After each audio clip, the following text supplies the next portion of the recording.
Hola, ¿qué tal amigos? Sean ustedes muy bienvenidos a un nuevo capítulo del Preuniversitario Municipal Junto a Ti, una iniciativa posibilitada con el apoyo de la Ilustre Municipalidad de Talca y el Departamento de Educación Municipal a través de la Unidad Técnica Pedagógica. ¿Cuál es el sentido de este programa? Poder desde este espacio fortalecer los procesos de aprendizaje para los cuartos años medios y también para toda la enseñanza media que quiera prepararse con tiempo para la prueba de transición universitaria que se va a dar ahora el 4 y 5 de enero. En esta ocasión nos acompaña la profesora del Preuniversitario Municipal Junto a Ti. Un aplauso para ella. Y vamos a comenzar con la clase de hoy. Cambiando radicalmente el texto, vamos a hablar sobre el texto dramático y de un gran dramaturgo chileno que tiene una historia de vida muy importante y que probablemente sea de los dramaturgos de mayor connotación en toda Latinoamérica. ¿De quién vamos a hablar, profesora? De Radrigán. Juan Radrigán. Ajá, Juan Radrigán, tremendo dramaturgo que nos dejó el año 2016, lamentablemente, porque es un tremendo aporte a las tablas nacionales. Él escribió varias obras bastante destacadas y de hecho hoy vamos a trabajar una de ellas en que queremos rescatar un poquito la temática que él constantemente estaba presentando, que es el tema de los marginados sociales, políticos, económicos, y de eso vamos a hablar hoy un poquito, pero mezclándolo como siempre con una habilidad que vamos a trabajar en la prueba de transición, que es la habilidad de interpretar. ¿Y qué mejor para interpretar que el teatro? Entonces vamos a aprovechar harto este texto para trabajar esta habilidad. Ok, empecemos entonces. A ver, el DEMRE, recordemos que es el organismo encargado de administrar la prueba de transición, de preparar, de presentar, de crear los ejercicios. Nos menciona que interpretar es determinar la función o finalidad de un elemento textual para atribuirle un sentido de lectura coherente con el contexto de lo leído. En palabras sencillas, nosotros podemos preguntarnos, ¿qué me quiso decir? Pero ojo, no es un ¿qué me quiso decir? Yo creo que... No, siempre debemos contrastarlo con el texto para de ahí decir, mira, quiso decir tal cosa. ¿Cómo lo sabemos? Porque si vamos al texto y lo leemos, lo podemos comprobar. Así que buscamos una evidencia dentro del texto que ratifique lo que estamos pensando. Exactamente, eso es lo que vamos a hacer. Y de hecho, es probable que cuando trabajemos los ejercicios tengamos que volver al texto para corroborar la información, porque esta es una de las habilidades de la categoría más compleja. Entonces va a ser necesario. Ok, continuemos. Acá tenemos una muestra de una de las obras de Radrigán, que de hecho es la que vamos a trabajar hoy, que se titula El loco y la triste. Y acá podemos ver el escenario, el contexto que rodea a esta obra. Profe Leo, si ve esta imagen, ¿qué cree? ¿Qué piensa? ¿De qué podrá tratar? Pobreza, vulnerabilidad, periferia, censura, hambre, dolor existencial, el drama de la condición humana. Exacto. Sí, además, para entrar un poquito en el contexto, ¿sí? Recordemos que en la literatura tenemos varios géneros. Uno de ellos es el género dramático. Y la gran característica del género dramático es que nos presenta un conflicto. Iniciamos con un conflicto, nos explica cuál es, y a medida que avanzamos en la historia nos podemos dar cuenta si se resuelve, si no se resuelve, qué va a pasar. ¿Cómo nos vamos enterando de este conflicto? A través de los diálogos de los personajes. Y los actores, que muy bien encarnan a estos personajes, nos muestran con sus acciones, diálogos, el maquillaje, las luces y todo lo que rodea a la escena, de qué trata, qué vamos a conocer, qué nos van a contar. ¿Sí? Posiblemente dentro de la historia de los géneros literarios, el que más evoluciona sea el género dramático, porque hoy día debiésemos tomar, por ejemplo, a la televisión o al cine como una evolución ulterior del mismo género dramático. Ajá, exacto. Y bueno, pensando en los orígenes también del teatro, que era una fiesta, era casi la burla a los dioses. Antes, de hecho, los actores se ponían máscaras. Las grandes dionisíacas. Ajá, exacto. Justamente estaba pensando en eso. Para que los dioses no los castigaran, porque empezaban con la burla a estos dioses. Pero hoy seguimos esto del disfrazarnos ya no con máscara, sino con vestuario, con maquillaje. Pero claro, siguen algunas tónicas del teatro antiguo, pero sí, evoluciona claramente. Y Juan Radrigán, ya que para poder explicar un poquito esto, rescata mucho todo el tema marginal. ¿Por qué será eso, profe Leo? ¿Sabe usted? Bueno, hay una historia de vida también de nuestro autor que vive y emerge escribiendo desde la marginalidad. Radrigán es un obrero que llega a la literatura. Entonces ese avance desde su condición social hacia posicionarse dentro de la élite o la élite de la literatura es un paso que no queda neutral. Está cargado de símbolos y de una connotación ideológica, social, política también, que su obra expresa. Sí, y justamente acá, ya para comenzar casi con la lectura del texto, nos encontramos con dos personajes que viven el conflicto de ser echados, entre comillas, de su hogar. Ellos viven a las orillas de un edificio muy a mal traer y van a construir o van a traernos la modernidad, por decirlo más simplemente. Y ahí empezamos el conflicto. Estos personajes nos van a contar qué pasa con su infancia, mayoritariamente, y nos vamos a ir enterando de qué es lo que piensan, sienten estos dos personajes. ¿Empecemos con la lectura? Empecemos. Okay. Vamos a tratar de dramatizarla. Nos va a costar, pero intentaremos. Sí, lo vamos a intentar. Entonces, como dijimos, este texto se llama El loco y la triste, de Juan Radrigán. Vamos a hacer una salvedad. Lo que está entre paréntesis obedece al hablante teatral básico, por lo tanto marca la acción que tienen los personajes. Vamos, Okay, usted comienza. Vamos.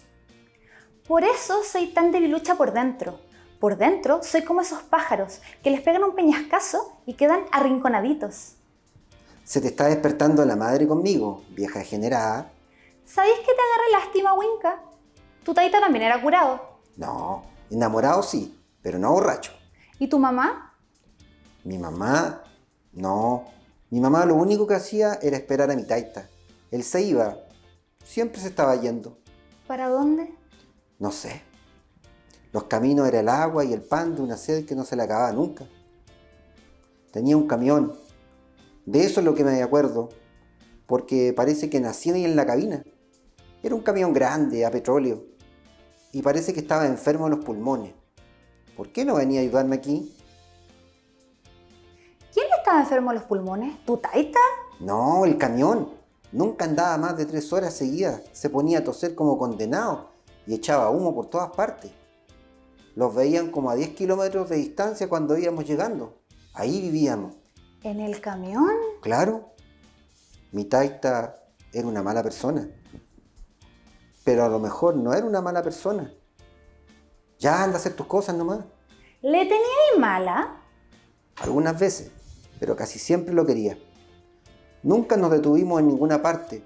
Siempre andábamos en el camión, para un lado y para otro, invierno y verano, día y noche. Igual que los gitanos. Igual que los perros. Lo malo era que no éramos perros.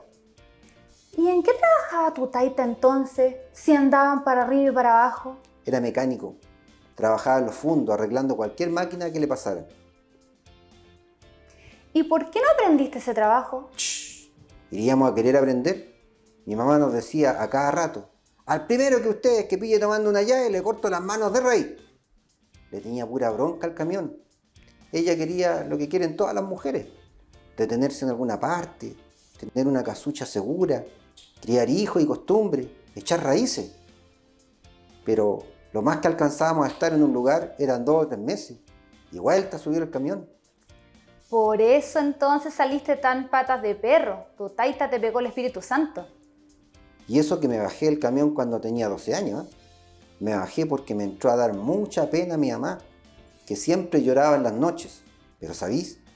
Cuando me bajé me encontré con tanto espacio por delante, por detrás y por todos lados, que me puse a andar y no paré más. Es grande el mundo, ¿eh? Ok. Acá nos encontramos entonces con la historia de estos dos personajes que estaban hablando mayoritariamente sobre la infancia del Winca, de su personaje, profe Leo. ¿Qué nos contaban? ¿Qué pasaba acá? La situación de itinerancia que tenía esta familia, de marginalidad, de desarraigo que tenía la madre, Y el desconcierto también que tenía el Winca porque efectivamente no logró echar raíces. ¿Sí? Con cierta relación antipódica con el padre, ¿no es cierto? De afecto, pero también de distancia, probablemente por el tipo de vida que llevaban, ¿no? Que califica además, ¿no? Claro. Como perros, pero no éramos perros. ¿Sí? Además se bandera un poco por la mamá, porque decía, pobrecita mi mamá, Claro. Ella no le gustaba nada del camión, porque significaba andar de un lado para otro. Entonces, claro, acá nos muestran lo errante de este pobre personaje, de Winca. Entonces, vamos a revisar los ejercicios. Vamos. Vamos a tener que interpretar. Como dijimos hace un ratito, la idea de interpretar tiene que ver con dar un sentido a lo que nos está contando el texto, pero en base al texto, no en base a lo que nosotros creemos. Un ejercicio clásico es vocabulario. Acá se tiende a creer que vocabulario tenemos que buscar un sinónimo. Ok, para la vida común y corriente sí, perfecto, buscamos un sinónimo, pero dentro de un texto tenemos que pensar en el contexto. ¿Qué significa esta palabra dentro del texto? Entonces, primer ejercicio, bronca. Tenemos A, riña, B, odio, C, jaleo, D, disputa, E, alboroto. Profe Leo, le pregunto, ¿será necesario para usted volver al texto? Yo siento que podríamos responderla con bronca. Pero me parece que quien habla de bronca acá es Winca con respecto a una reacción que tiene la madre porque no quisieran hacer algo. Para no volver al texto, yo diría que bronca podríamos asociarlo con odio. Ya, podría ser odio. Sí. Ok, sí. ¿Y riña no? Podría ser, sí, una riña, sí, una disputa entre la madre y el padre. Tiene razón. Riña también me cobra sentido. ¿Por qué no vamos al texto? ¿Podemos ver el texto? Vamos a ver, ¿cierto? Riña, bronca estaba, me parece, en el último... En el último fragmento. Sí, ahí está. Que iríamos a querer aprender. Mi mamá nos decía que a cada rato, al primero que pille tomando una llave, le cortan las manos de raíz. Le tenía pura bronca al camión. Pura bronca, puro odio. Vamos a ver. Vamos a ver. En este caso, efectivamente, bronca tiene que ver con odio. No había una riña entre la madre y el camión, no había un jaleo entre la madre y el camión, ni disputa ni alboroto, sino que habla del sentimiento de la madre hacia el camión, que claramente era de odio. Así Perfecto. que en este caso, la respuesta correcta es la Muy bien, muy bien. Vamos al siguiente ejercicio. Al siguiente. Tenemos, ¿a qué se refiere Winca al decir los caminos eran el agua y el pan de una sed que no se le acababa nunca? Acá vamos a tener que volver al texto porque esta es una gran frase que menciona Winca con respecto a lo que hacía el padre. Sí, de un juicio sobre el padre. Exactamente. Entonces vamos a ver las alternativas, primero para saber lo que tenemos que buscar y lo que tenemos que interpretar. La A. El padre condenó a su familia a una vida de miseria y hambre. Eso no es falso. No, no es falso. No es falso. No. Veamos la B. La madre se encargaba de que sus hijos al menos tuviesen un pan al día. No hace referencia a la afirmación a eso en particular. No es específico. La eliminaría. La C. El padre no podía dejar de andar para todas partes debido a que le era una necesidad vital. Tiene bastante sentido si lo confrontamos con una sed que no se le acababa nunca. Una necesidad vital, una sed. Me inclino por la C en este momento. Sí, y además que si volvemos a la frase, hablamos de agua y pan. Sí. Agua y pan. Y de hecho, acá ya lo tenemos. Entonces, Winca, no sé, los caminos eran el agua y el pan de una sed que no se le acababa nunca. Entonces, acá estamos haciendo referencia a que para el padre era muy importante andar de un lado para otro y lo intenta reflejar en esta frase. A ver, entonces, teníamos la C como una posible opción. Sí. Veamos la D y la E. La madre se preocupaba de que los caminos que transitaban en el camión no estuviesen inundados. No aparece nada de eso en el texto. Nada. La E. El padre dejaba deudas por comida en todos los pueblos que visitaban y por eso viajaban constantemente. Tampoco es información que aparezca en el texto. No. Entonces, profe, juéguesela por una alternativa. La C. Totalmente. La C. Entonces acá, ¿qué es lo que estamos interpretando? El o la necesidad vital con el agua y el pan. El agua, porque necesitamos agua para vivir, y el alimento. El pan. Entonces, claro, para el padre era vital Tan andar de un lado para importante otro. como el pan y el agua, deambular. Exacto. Muy bien. Profe, por favor, comentarios sobre esto. A mí me encantó el texto. No, precioso, precioso. Hay otros textos de Radrigán que siguen la misma lógica, siempre la descripción de las condiciones periféricas de vida, lo que habla también de un Chile que está transformándose en los años 40, 50, 60. Es un escritor que además está escribiendo en medio de la reforma agraria, y hay un texto que podemos establecer un nexo con este relato que es de Víctor Jara, que se llama, me puede acordar usted, esta obra de los años 60, Los Invasores, en donde los pobres también migran desde la periferia y se empiezan a tomar la ciudad y aparecen en los jardines, luego en el comedor, y también hay un diálogo que describe y desnuda la pobreza y las condiciones de marginalidad.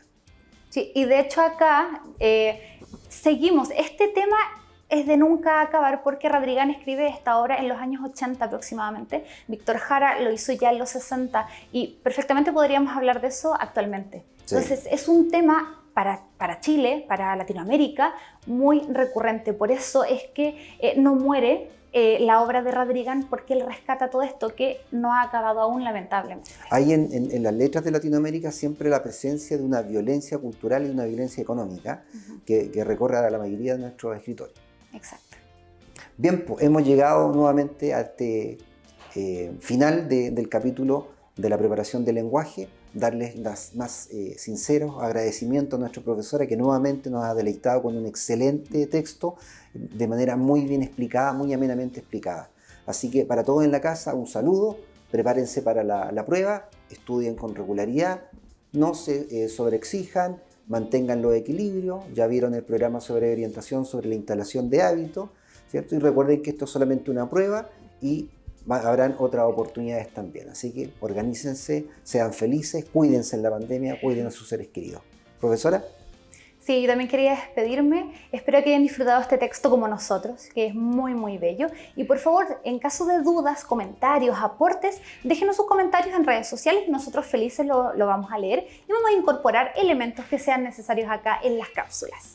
Recuerden que todos los viernes a sus colegios, a los estudiantes del Preuniversitario Municipal, les está llegando material impreso además para que puedan continuar su trabajo y su estudio. Un fuerte abrazo, perdón, y nos estamos viendo en una próxima oportunidad. Chao, chao.